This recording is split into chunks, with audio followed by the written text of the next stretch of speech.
Good morning, everybody, or good afternoon, depending on where you are. This is Roaming Prepper Channel. I'm your host, Pete. For those of you, my camera is zipping away here. For those of you who have not been on my channel before, thank you for joining us. I hope you consider liking and subscribing at some point in the video or after. Don't forget to leave a comment below the video. It does help my channel stats or whatever the hell I'm supposed to be doing. So, this is the situation report. I do this once a week. I used to do it Saturday, and I called it the Saturday sit rep, but my schedule changed, so it's the Monday sit rep. What it is, I go through regions of the world in alphabetical order, and then the countries in those regions by alphabetical order, starting with Africa. So I'll try to give you the sources of these headlines, if I have them and if they make sense. And again, it's a compilation of State Department, corporate media, and other channels. No super secret squirrel shit. It's basically just a compilation of information from around the world for those of you who, like me, might have to go somewhere. So starting with Africa, the Congo. Congo's been a hot mess the last 3 weeks.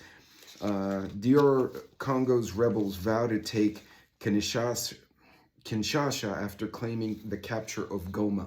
Now, Goma fell to the rebels about 2 weeks ago. The government tried to take it back. They're having a major issue there. The UN claims M23 fighters backed by thousands of Rwandan soldiers in lightning offensives are on the country's mineral-rich east. So how much you want to bet somebody in another part of the world is funding this civil war? Not a big surprise. That one's from Al Jazeera. In Ghana, Ghana's members of parliament clash in the parliament, destroying the furniture. That's from British Broadcasting, BBC. Chaos erupted in Ghana's parliament late on Thursday night, with lawmakers destroying furniture and pushing and shoving each other. In Kenya, Kenya's violence epidemic, women trained to fight back. From the young, this is from Reuters. From the young woman brutally murdered and dismembered in a short-term rental apartment to the Olympic runner set on fire by her estranged boyfriend, a surge of violence against women in Kenya has spurred the communities to prepare themselves to fight back. Unfortunately, that's a reality. Those of you who follow me, most of your homesteaders or preparedness folks, a lot of veterans, the truth is it's sometimes something horrendous excuse me, needs to happen for people to start thinking, oh crap, maybe I should be ready for such things. So I'm glad they're thinking of it. It's sad to hear that this is how they came about that conclusion, but I digress. East Asia and Pacific. Burma and Indonesia, Rohingya refugees boat runs aground in Indonesia's Aceh province. There's a lot of movement of people, not just from the Middle East, but all across the equator belt, if you will. So they're dealing with that. South Korea, Air Busan plane fire raises battery fears. So this is one you didn't hear about. We had the F-35 fell out of the sky. We had the Philadelphia medevac plane crash. We had the Black Hawk hit a commercial airliner in DC. And we're hearing about our stuff, but we're not hearing about overseas. So concerns have been raised about the safety risk of bringing portable batteries on carry-on luggage, as a lithium-ion battery is suspected to cause a fire that destroyed Air Busan's passenger plane Tuesday night. So if you're traveling, that's a good point. They make me take the batteries out of my drone. Now my laptop comes with me, so that's fine. If I were to put the laptop in my check luggage, I have to take the battery out and carry it on. So for that, I'm like, I'll just take the whole damn laptop. But keep in mind, laptops, iPads, stuff like that, or your charging banks, like your rechargers for USB for your phone, have to go in your carry-on. They will not let you put lithium batteries in your checked luggage. So remember that if you're traveling. And that includes domestic and North American flights. So even if you're going across the country or you're going to Cancun or Canada, that's going to be an issue. Europe. Norway's government, and that was from the Korea Times, and now we're moving to Europe. Norway's government collapses over the EU spat. This is from Politico.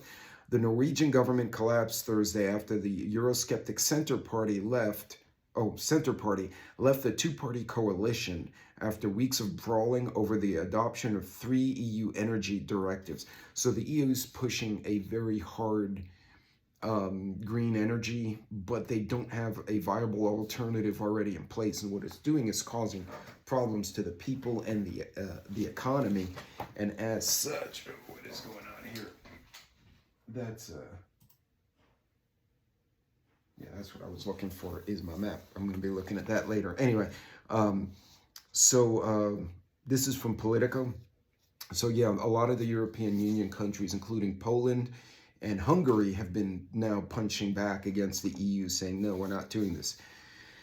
Here's another one, Spain. Explosion of Rheinmetall munition factory injures 6. 6 people were injured after an explosion at an ammunition factory in Spain on Thursday. Emergency services said 1 person in serious condition. This is the second incident involving a Rheinmetall production facility. The other one was actually the one in Germany, one of the ones in Germany, and this one was in Spain. We also had a British vehicle manufacturer have a fire that damaged a portion of the manufacturing and set their production behind. Rheinmetall is producing artillery and munitions for the Ukrainians right now. So if you don't think this is all suspicious, broken undersea cables, gas pipelines under the water being destroyed, that requires a lot of equipment. It's not like 10 feet under the ground. It was way down there, under the water, was way down there. And now you have Rheinmetall again in the news. This is from the DW. Sweden points to foreign power after Iraqi refugee on trial for Quran burnings was shot. Sweden Prime Minister has said the foreign power may have been involved in the fatal shooting of an anti-Islam campaigner just hours before a trial verdict over his burning of the Quran was due.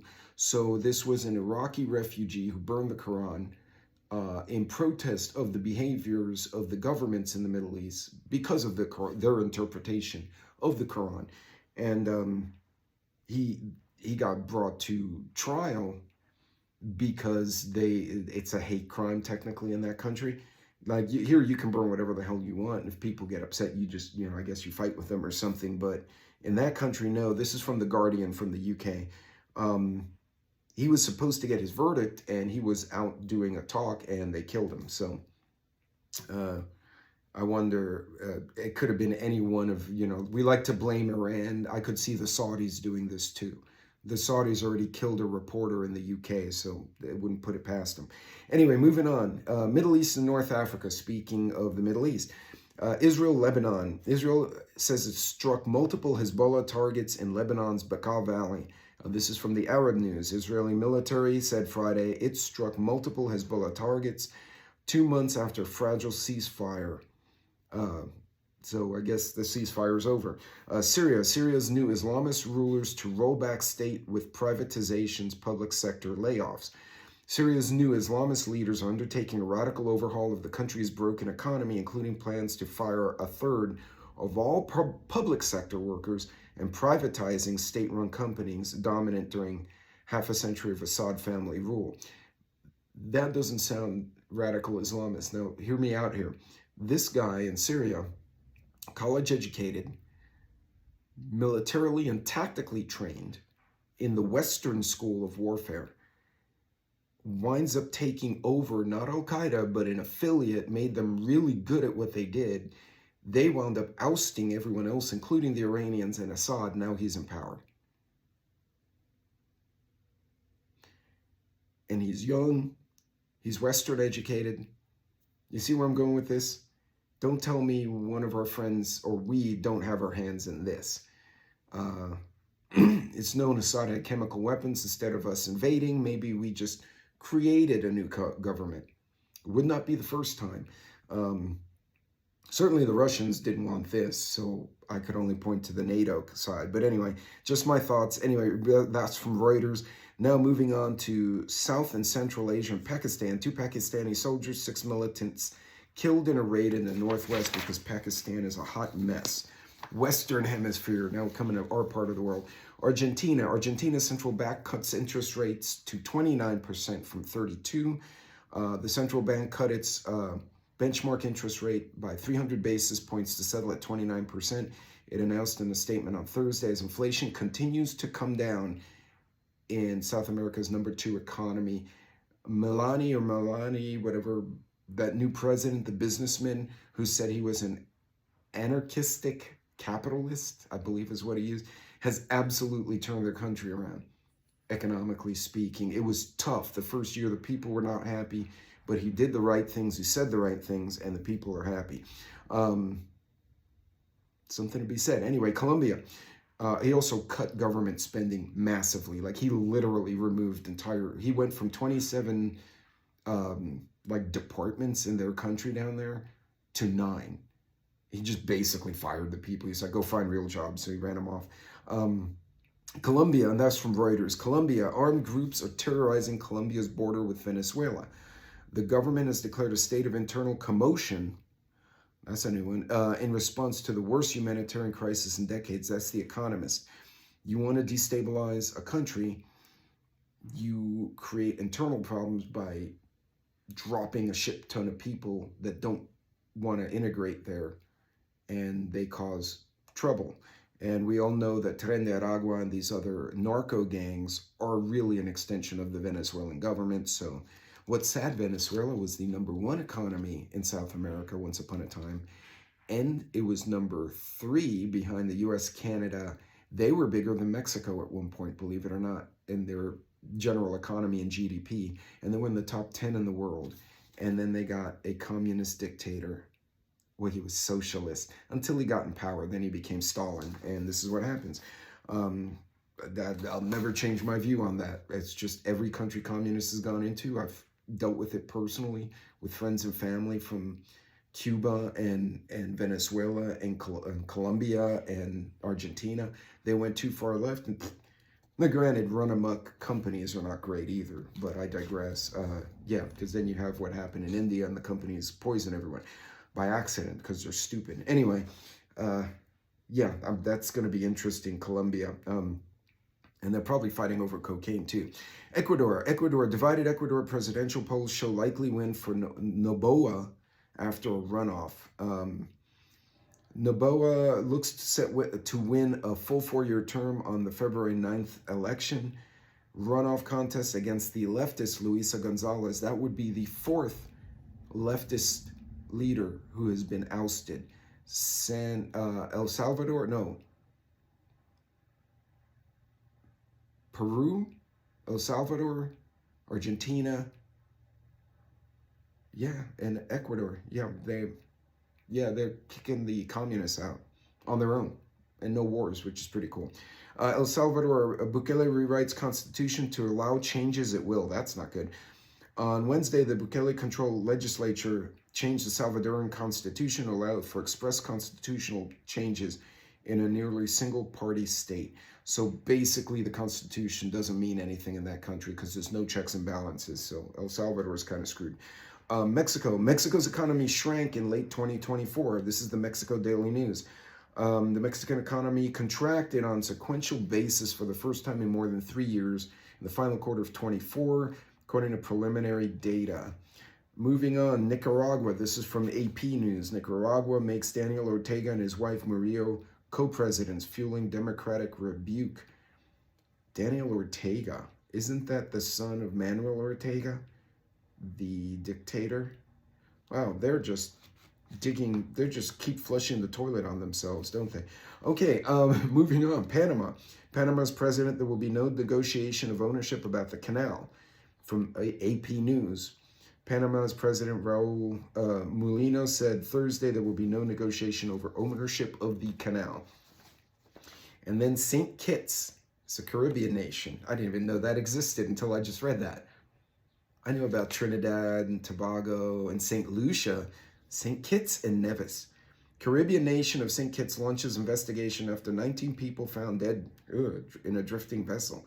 From the Associated Press. Shit. Authorities in the Eastern Caribbean nation of St. Kitts and Nevis found 19 bodies dead in the sea. Well, that just sounds all sorts of fun. Oof. Okay. Ending on that cheerful note. Yeah, that's it for this one. A lot of elections moving their respective countries to the right. Happened in France, happened in Germany, the US, Trudeau's stepping down at some future point. It's going to be interesting this year, folks. In any case, ladies and gentlemen, that's it for this situation report. Those are your reports from around the world. If you're traveling or if you just want to be in the know as to what the geopolitical situation is like, come join me every Monday. And at least those Mondays, I'm not God knows where and I can't do it. And I'll be happy to share that information with you. Until next time, God bless, Godspeed, keep out of trouble, plan your trips when you travel, and I will see all of you on my next video. Take care.